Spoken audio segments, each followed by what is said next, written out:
agree. I think last thing I want to touch on with the Liberals before we move on to the Conservatives is for all these multifamily investors out there, they want to implement a tax for raising rent.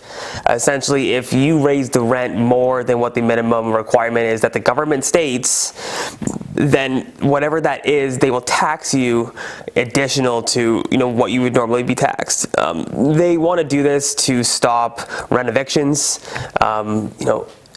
Obviously, I think this is going to be detrimental to helping or allowing investors who are looking to invest in multifamily property, who are trying to upgrade these properties. Obviously, there are some strategies out there that do displace people. It's not necessarily the glamorous part of the entire situation, but it does allow investors to create higher quality properties. And the government is looking to combat this in a way in which is going to actually tax the investor which obviously was just going to be an additional cost to allowing an investor to do this. It's going to raise the barrier to enter the market, and they're making it way more difficult for investors to create quality properties. Yeah, if I had to summarize that concept of wanting, like, having the federal government dictate a random amount that they decide that all the rent should go for, and then if you were to increase above that, they're going to charge you a certain amount in additional taxes. That just sounds like an incentive for slumlords. Hey, if you already own a building, don't invest in it. Don't try and turn over the unit. Don't try and, change maybe the class of tenants in the building. Just don't do anything, in fact. Let it just run into the ground.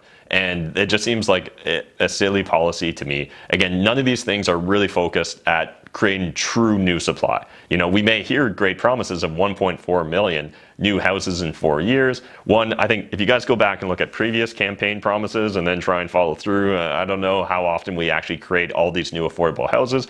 But even if in theory the federal government does truly have the best of intentions when it comes to trying to implement these things, you still have to work with the provincial and municipal governments, and there's a huge cultural issue here. Right now, like Colby Marshall, who's on my YouTube channel all the time, he's doing garden suites in Barrie.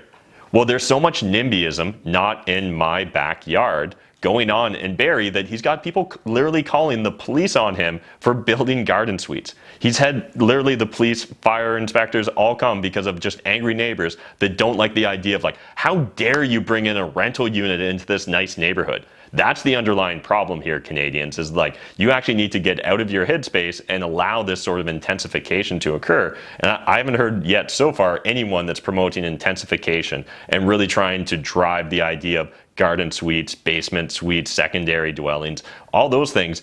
You could multiply the inventory, the stock of rental units dramatically if you were to really try and open up the floodgates and work at the provincial or municipal level there. I think the challenge is renting isn't sexy when you're on the campaign trail. It's like, how do I get people into homes? That's the main thing. When people come to Canada, it's a Canadian dream. I'm going to get a job. I'm going to buy a home. I'm going to have a family. And they don't necessarily, I think their policy isn't geared towards renting. It's geared towards, how do I sell the dream of getting into a home?